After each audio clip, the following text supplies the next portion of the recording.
Fala, meus queridos, tudo bem com vocês? Sejam muito bem-vindos ao Na Rede com Todaro, tá? Meu nome é Gabriel Todaro e aqui a gente vai trazer a análise da 22ª rodada do Campeonato Brasileiro, né? Jogos não tão interessantes, é verdade, tivemos muitos empates nessa rodada, uma rodada bem...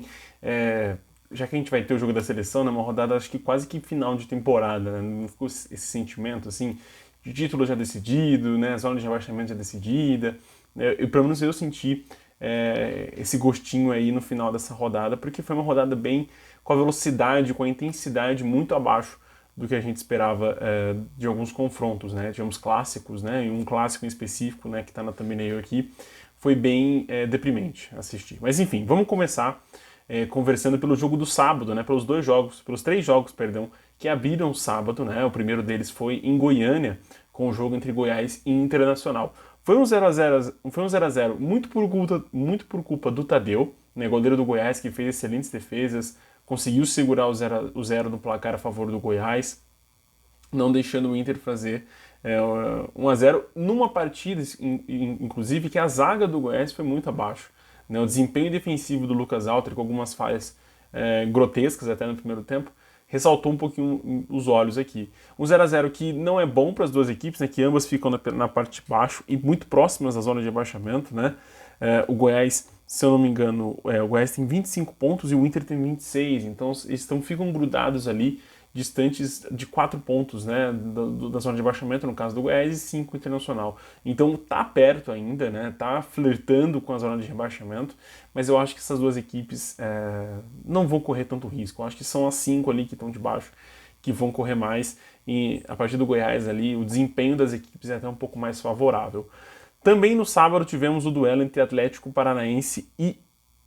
perdão, só queria fazer um adendo, tá? O Internacional ele não tá jogando tão bem no Campeonato Brasileiro, tá vindo numa sequência um pouco ruim, um pouco amarga, né, de não conseguir vencer. São 5 jogos sem vencer já, 3 empates e 2 derrotas. O desempenho do time não tá bem, apesar dos grandes jogos que tá fazendo na Libertadores, conseguindo chegar à semifinal. No Campeonato Brasileiro vem destoando bastante, né? O time não vem desempenhando um bom futebol, principalmente fora de casa. No Beira-Rio, eu acredito até que seja um pouquinho de falta de sorte, né, na questão de finalização, por falta de capricho, digamos. Fora de casa o time já não consegue jogar tão bem. Contra o Goiás foi melhor, como eu falei, não conseguiu fazer 1x0 muito por conta de uma boa partida do Tadeu, mas faltou, evidentemente, mais domínio e mais controle de jogo no segundo tempo. Eu acho que até o Inter está voltando a pecar nessa parte física nos jogos do Brasileirão, se poupando talvez para os jogos da Libertadores, mas ainda está muito na frente, né? Eu acho que consegue jogar um pouquinho melhor para pelo menos fugir dessa zona incômoda do Campeonato Brasileiro. Aí passando para outro jogo, né, tivemos o duelo entre Atlético Paranaense e Atlético Mineiro, né, o Atlético Mineiro na 9ª colocação e o Atlético Paranaense hoje na 7ª. Lembrando, gente, que a gente teve pouquíssimas mudanças na tabela, se eu não me engano acho que não foi nem... só na lanterna que a gente teve mudança, então para você ter noção de como foi ruim, né, como foi uma rodada bem fraca, digamos, do Campeonato Brasileiro, nenhuma mudança, né, quase só na lanterna do campeonato, porque o Curitiba não jogou. Enfim, mas o Atlético Paranaense ficou no 1x1. O Atlético novamente começou com o seu primeiro tempo de uma maneira muito abaixo, né, uma velocidade mais abaixo, não conseguindo jogar tão bem, dando muitos espaços ao Atlético. E engraçado, como o Atlético bem, né, o Atlético jogando bem, passa muito pelo Paulinho bem, né, o Paulinho estando bem com ele mesmo. Então essa partida, esse empate, né, e ele fazendo o gol, inclusive, o gol que abriu o placar na Liga Arena, mostra muito isso, né? O Atlético precisa do Paulinho muito mais do que do Hulk, tá? Isso eu quero ressaltar, deixar claro para vocês. O Paulinho é mais peça importante, é uma peça fundamental nesse time atualmente, muito mais do que o Hulk. E ter os dois juntos, ter os dois próximos, né, Felipão, como o senhor Adão estava fazendo nos últimos jogos, favorece ainda mais para essa dupla funcionar, favorece ainda mais para o Paulinho funcionar, porque o Hulk sente isso também, sente que a temporada e o momento é do atacante que chegou da Rússia e tem que aproveitar isso mesmo, né? Fazer o máximo de gols que conseguir essa temporada para ajudar o Atlético, né? Ajudar o Atlético a, quem sabe, buscar um G6 com uma vaga para a Libertadores. No momento está distante, né? Tá a 3 posições, mas talvez esse G6 vai acabar virando um G8, talvez até mesmo um G7, talvez um G8 ou até mesmo um G9, né? Porque se depender, se a gente tiver 3 campeões aí, Sul-Americano, Libertadores e Copa do Brasil, chance de termos um G9. Mas enfim, o Atlético empatou com o Vitor Roque, outra peça fundamental, né? E a saída dele do Atlético acho que já começa a colocar pulgas atrás das orelhas do Furacão, porque é uma peça essencial do Atlético Paranaense. Essencial, é uma engrenagem fundamental. O Atlético não consegue jogar sem o seu camisa 9. E nesse quesito até, eu acho as críticas ao Wesley Carvalho muito injustas, tá? Primeiro que ele chegou agora, é um técnico que está começando a sua carreira como um técnico, teve um trabalho longo ainda para se consolidar, para mostrar o seu trabalho a longo prazo, mas o Atlético não tem peças no meio de campo, jogadores que dão uma versatilidade maior para esse time jogar. Não só em fator do Vitor Roque alimentando essa grande peça, mas também tendo variações táticas, né? Acho que com o Canóbio o time até consegue ser diferente, e nesse jogo contra o Atlético o time não pôde contar com o uruguaio, mas precisa de mais nomes, né?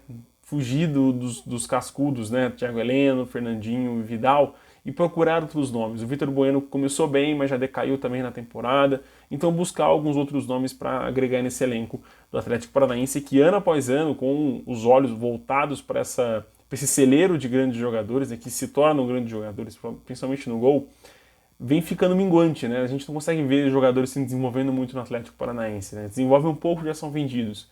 Então é isso que eu deixo de recado para o Atlético Paranaense, conseguir achar peças e funções e metodologias de trabalho diferentes para tentar algo mais nesse Brasileirão. Time e momento até que tem, tá? O Atlético não está no momento ruim, tá ali brigando mais próximo com o Atlético Mineiro, inclusive do G6, e na minha visão estará na próxima Libertadores sem sombra de dúvidas. Fechando a rodada do sábado, tivemos o clássico entre Botafogo e Flamengo, né, que teve a vitória do Flamengo, a primeira derrota do Botafogo no Newton Santos, né, sob o gramado novo, né, o gramado sintético que foi instalado esse ano no estádio Alvinegro.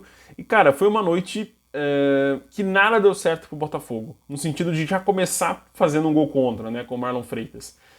Eu acho que no primeiro minuto do jogo, né, esse lance aconteceu e o meia barra volante do Botafogo acabou convertendo contra o seu próprio patrimônio. Na sequência, né, 10 minutos depois, o Botafogo conseguiu um empate com o Vitor Sá, num belíssimo gol, até, numa boa finalização dele da entrada da área, conseguiu finalizar muito bem, a bola foi no ângulo, sem chance do Matheus Cunha fazer qualquer defesa nesse lance, não falhou, enfim, acho que nem se ele pulasse ele pegaria aquela bola.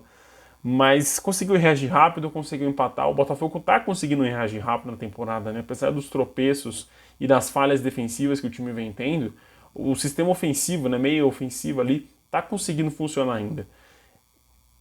Mas a noite, né, essa noite do sábado, era realmente do Bruno Henrique, que foi o grande nome do jogo, que foi o grande nome dessa rodada, né, de poucas vitórias, né, dá para destacar esse como um dos principais nomes, se não o principal nome da 22ª rodada do Campeonato Brasileiro.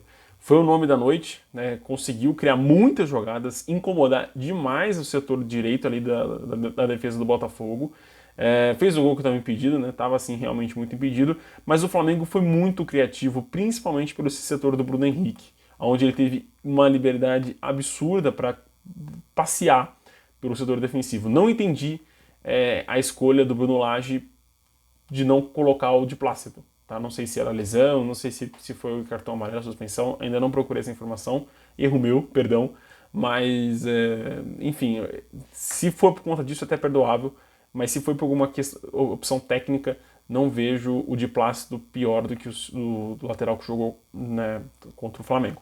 Mas enfim, o Flamengo conseguiu fazer o seu segundo gol com o Bruno Henrique, um golaço, também um gol da rodada, na minha opinião. E eu queria comentar a frase do Bruno Lage, né, que ele se disse que coloca o cargo dele à disposição da diretoria do Botafogo. Eu acho essa decisão muito precipitada. É o primeiro grande tropeço, digamos assim, do Botafogo sobre a gestão dele ali, né, de técnico, gestão técnica dele. E era um tropeço, cara, que na minha visão ali, de acompanhar lá de fora, era um tropeço muito anunciado, né? O Botafogo vindo num momento muito favorável, com o clássico à frente, e foi um jogo muito equilibrado, é verdade. Tivemos grandes chances também do lado do Botafogo, né? O Matheus Cunha fez boas defesas, a zaga do Flamengo, inclusive, com o Fabrício Bruno, tirou uma bola em cima da linha do Tiquinho Soares. E era um jogo muito provável de o Botafogo tropeçar por conta das peças que o Botafogo tem como principal, Tiquinho Soares no caso, voltando de lesão, não ia desempenhar o futebol que a torcida espera Então, assim, o seu principal jogador estando abaixo, o seu time vai estar numa rotatividade abaixo também. Então, eu também concordo que talvez, começando com o Diego Costa, um jogador que vinha já de uma partida, né, que no Campeonato Brasileiro que ele marcou 2 gols, no momento mais favorável para jogar, teria sido melhor. Até no segundo tempo, talvez com uma vitória, ou talvez até com um placar um pouco mais favorável para o Botafogo, com um empate até, quem sabe, o Tiquinho poderia entrar, né, e aí ganhando ritmo aos poucos, não entrando de uma vez, titular da equipe, né? Mas enfim, eu acho que o Flamengo vence, né, diminui um pouco a diferença para o Botafogo, atualmente é de 12 pontos, né, é uma grande diferença, mas essa aspas do Bruno Lage, de que colocando o cara à disposição e comentando nessa resposta sobre a pressão que ele está sentindo de pegar uma equipe que já está com aspas, né, entre aspas, com ar de campeã, já era algo provável de acontecer, né? E a gente vive num país imediatista, num país resultadista.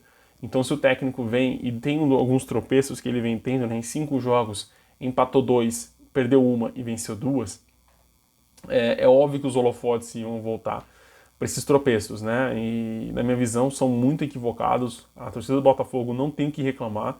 É uma temporada de sonho desse time. E se não vier o título, cara, eu acho que, claro, o título vem para coroar uma temporada maravilhosa dessa, mas eu acho que a torcida tem que aproveitar e curtir mais esses momentos, sabe? Eu sei que é difícil, né? Pô, eu falando uma coisa dessa com o torcedor, acho que se fosse acontecesse isso com o meu próprio time, eu ficaria um pouco pé da vida, mas eu acho compreensível, sabe? Tipo, se não der certo, equipes mais estruturadas e há mais tempo estruturadas, o Botafogo está passando por esse processo, estão brigando também com o Botafogo. Então acho que se não conseguir o título nessa temporada, outros títulos, outras possibilidades virão se mantiver esse trabalho, né? Se o trabalho for continuado. A gente tem um exemplo, desculpa a torcida do Botafogo que vocês não gostam, mas temos o exemplo do Arsenal, que não conseguiu o título, né, da Premier League, mas pô, conseguiu incomodar ali e ser campeã da Championship em cima do Manchester City e é um dos candidatos, continua mesmo esse ano sendo um dos candidatos aos títulos da Inglaterra e até fora da Inglaterra com a Champions League.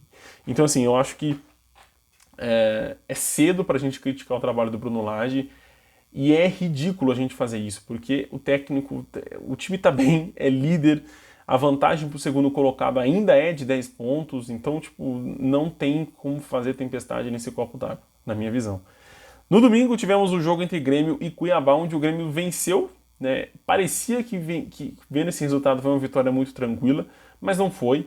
Né? Os 2 gols do Grêmio, não vou dizer que foram achados, mas saem de lances fortuitos do Grêmio, numa falha do Walter e num segundo gol, num gol contra do Riquelme, onde a bola bate no zagueiro e acaba entrando no gol cuiabano. Mas o Cuiabá teve as principais chances, sabe? Tipo, o Soares foi perigoso, foi incisivo, mas faltou o Grêmio criar mais, ser mais criativo, ser mais perigoso, ser mais incisivo no ataque. Eu acho que faltou isso. O Cuiabá teve boas chances no final da primeira etapa e no início do segundo tempo, não conseguiu aproveitar, né? O Davidson acabou perdendo um gol, na minha visão, que não poderia, né? O centroavante e principal artilheiro da equipe não pode perder aquele tipo de gol.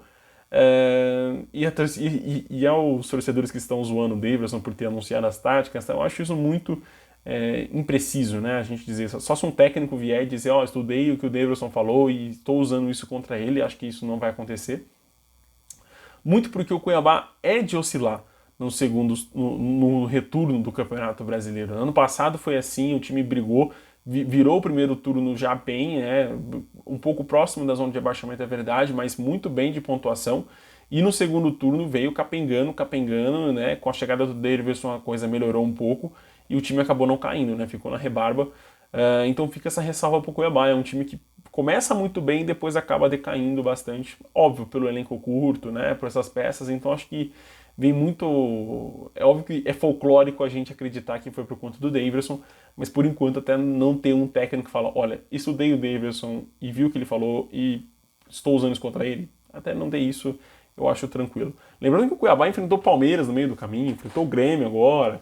Então, sei lá, cara, eu acho que a gente tem que analisar também os adversários e as probabilidades do Cuiabá ter vencido ou não esses jogos. Também no domingo tivemos o jogo que o Fluminense venceu 1-0-0. Tá? O placar de 0-0 já estava se encaminhando e isso era bom para o Fluminense, porque o Fortaleza Não falei, né? Eu falei os gols do Grêmio, Soares e Henrique Alves com contra. Se não fosse o Fábio, o Fluminense teria perdido esse jogo pro Fortaleza tranquilamente, porque no mínimo no segundo tempo foram 3 grandes defesas, né? Defesas difíceis, num gramado difícil de o goleiro jogar, né? Grama alta, pesada, que não favorece muito, né? As defesas do goleiro. Mas enfim, o Fluminense conseguiu, no final, criou muito pouco, tá? O Fluminense foi quase nulo nesse jogo de criação. O Fortaleza, sim, foi muito incisivo. O Fluminense teve mais posse de bola, teve mais toque, né? Teve mais a bola com seus pés, mas no contra-ataque o Fortaleza foi muito mortal. Não muito mortal, porque não conseguiu fazer o gol, mas foi muito perigoso. Quase fazendo um gol em algumas oportunidades. Desperdiçou, né? Desperdiçou a chance de vencer. O Fluminense na reta final conseguiu fazer o gol numa bola que o Lima acreditou, né? Conseguiu ali errar o chute, né? E acabou sendo um passe pro Diogo Barbosa fazer um belo gol de perna direita, que não é perna boa. Mas chutou muito bem no cantinho ali do João Ricardo e acabou fazendo o gol que deu a vitória para o Fluminense, né? Uma boa vitória. O Fluminense também tira pontos ali em relação ao pessoal de cima, principalmente o Palmeiras, né? Que foi talvez não tanto o Botafogo, mas talvez o Palmeiras tenha sido o grande tropeço ali dos líderes, né? E lembrando que o Grêmio tem um jogo a menos contra o Corinthians. Se vencer, a diferença aí para o Botafogo cai para 9 pontos, né? Então o Grêmio assume a vice-liderança, ficando a 9 pontos do líder. 3 jogos ainda, né, cara? E falta 16 jogos pra acabar, né? Então, tipo, tem muita coisa pra rolar, mas é muito difícil o Botafogo não ser campeão brasileiro. Não fechando, mas também falando sobre outro clássico que tivemos no domingo, foi o 0x0 xoxo, morno, fraco, horrível, entre Corinthians e Palmeiras, né? O Corinthians, com esse empate, ainda fica correndo ali um certo risco, né? Tá a 5 pontos da zona de abaixamento, mas é pouco, né, se a gente for pensar, porque a equipe não vem desempenhando bom futebol também, assim como o próprio Internacional, né? O Corinthians nos últimos 5 jogos venceu apenas 1 e empatou 4. Então tem esse pontinho aí pro Corinthians ligar o seu sinal de alerta, porque o time não está conseguindo desempenhar um bom futebol para se distanciar de vez do Z4. Como eu falei, acho que Inter, Corinthians e Goiás não devem correr tantos riscos a ponto de tipo, eu chegar aqui para vocês na 30ª rodada e falar, olha, Corinthians vai cair, hein? Não acho que isso não vai acontecer. Mas precisa jogar melhor, né? Vamos combinar aqui, você que está me assistindo aí, precisa jogar melhor. E esse jogo, né, entre o 0x0 aqui, foi bem fraco, como eu falei. O Palmeiras dominou mais o Corinthians na Neoquímica Arena. Não no domínio de ter mais oportunidades, mas de dominar as ações do Corinthians. O Corinthians, mesmo... Por que eu falo que dominou? Porque jogando em casa, você espera que o mandante seja mais incisivo, vá mais para o ataque, tenha mais oportunidades. O Corinthians até teve mais oportunidades do que o Palmeiras, né? Se a gente for levar em conta a defesa dos goleiros, né? O Everton fez 2 defesas, grandes defesas, enquanto o Cássio fez, sei lá, 2 também, mas uma mais fácil. Não fala a bola do Breno, tá? Fala a bola do Rony no primeiro tempo, que, enfim, ele acaba chutando de muito longe, o Cássio faz uma defesa bem tranquila. Mas o Corinthians teve mais oportunidades, sim. Não tão claras como foi a do Maicon no primeiro tempo, né? E aí, lembrando esse ponto que eu queria comentar com vocês, foi uma grande chance em cada etapa, né? No primeiro tempo foi pro Corinthians, no segundo tempo foi pro Palmeiras, então acho que até nisso o empate é justo, muito pela falta de criatividade das duas equipes, num típico jogo de que as duas entraram com medo de perder. Vamos deixar isso também muito claro. Foi muito medo de perder, né? O Palmeiras não criou tanto, o Corinthians muito recuado e com pouca posse de bola também. Chegou um momento do jogo, o Palmeiras está com 78% de posse de bola. Cara, é muito para um time visitante, num clássico, contra o seu maior rival, ambos, né, são maiores rivais. Então, acho que é muito para a gente falar que o Palmeiras não dominou o seu rival na casa dele. Falar também sobre a entrada do Maicon, tá? Não queria falar, mas eu acho que é bom a gente ressaltar esse ponto. Foi uma entrada criminosa, foi uma entrada muito pesada, desleal. E eu não falo isso da pessoa, eu falo da entrada, tá? Desse lance em específico foi desleal. Ele poderia ter culminado ali no lance com o Endrick com uma lesão muito grave, numa lesão que poderia ter abreviado a carreira do Endrick. Não abreviado no sentido de que nunca mais ele jogaria bola, mas, cara, ele foi vendido pro Real Madrid. Ano que vem ele vai estrear pelo Real Madrid. e talvez uma lesão no joelho ou uma lesão na perna mesmo, né, com uma fratura na perna, talvez melasse essa negociação, não sei se é possível, mas talvez complicasse a adaptação, né, o atacante de jogar pela camisa merengue. Então eu fico com esse gosto, né? Assistindo o jogo eu também já fiquei, que foi uma entrada um pouco desleal, né, nesse sentido, né? De que, pô, é um garoto de 16 anos, tudo bem, tá disputando com 17 anos, né? Tá disputando com gente grande, mas é uma entrada, né, que poderia ter sido evitada. Eu sei que é o tudo ou nada naquele momento, enfim, mas eu não consigo concordar. As desculpas foram feitas, o Maicon pediu desculpa pro Endrick, mas eu acho que é um ponto que os jogadores têm que colocar também na consciência, né? De, às vezes, colocar a vida do outro que ele está jogando ali em primeiro lugar. Né? E isso eu falo para os dois times, falo para todos os jogadores que um dia talvez assistam esse vídeo. Foi uma entrada desleal, dura e que seja punido, tá? Michael, não estou falando que você é uma pessoa ruim, mas que você tenha punição para isso ser um exemplo e que não aconteça mais no Campeonato Brasileiro, tá? Porque foi uma entrada muito forte mesmo. E, enfim, não vou nem falar porque o Daronco não viu essa expulsão de dentro do gramado, porque foi absurdo, ele estava de frente pro lance. Vamos falar rápido que meu tempo está acabando. Cruzeiro 0x0 com o Red Bull Bragantino, um jogo fraco, ruim, resumidamente uma frase, o Cruzeiro ineficaz e o Bragantino parando em boas defesas do Rafael Cabral. Empate ruim para os dois, tá? O Bragantino não consegue se fixar no G6 e o Cruzeiro não consegue sair da fase ruim. O Cruzeiro, se pegar um dado também importante para vocês, o Cruzeiro não vence há 5 jogos no mínimo e nesse miolo são 3 empates e 2 derrotas.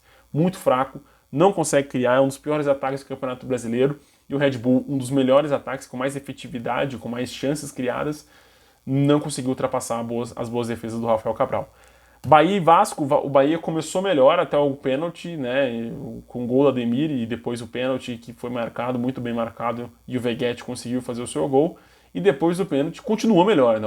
É impressionante como o Vasco não consegue se impor diante dos seus adversários, joga de maneira acuada, deixa o seu adversário jogar, deixa o seu adversário criar oportunidades, e quando o Vasco começa a criar oportunidades, encontra um ataque completamente ineficaz também, que não consegue converter essas oportunidades em gols. Né? Então o Vasco é um dos piores ataques da competição do Campeonato Brasileiro e é um dos principais ataques que mais precisa de finalizações para sair o gol. Né? Então é um time, são jogadores que não conseguem ter um aproveitamento bom no ataque, né? No caso, fora o Veguete, porque é um absurdo como esse centroavante consegue fazer gols. Pela camisa do Vascão. América Mineiro 2x0 no Santos, Rodrigo Varanda e Juninho fizeram os gols do Coelho, o Coelho que dominou o jogo do começo ao fim. O Santos foi pouco ao ataque, mais nos acréscimos do primeiro tempo, onde conseguiu criar algumas oportunidades no cansaço do América no primeiro tempo. Mas no segundo tempo o América conseguiu fazer o segundo gol com o Juninho, e aí deu números finais a partida para o Santos, que é nítido, palpável e visível, escancarado, o abatimento dos jogadores dentro de campo. É isso, meus queridos, agradeço demais a presença de vocês até aqui, um abraço, até mais, até o próximo vídeo. Tchau, tchau.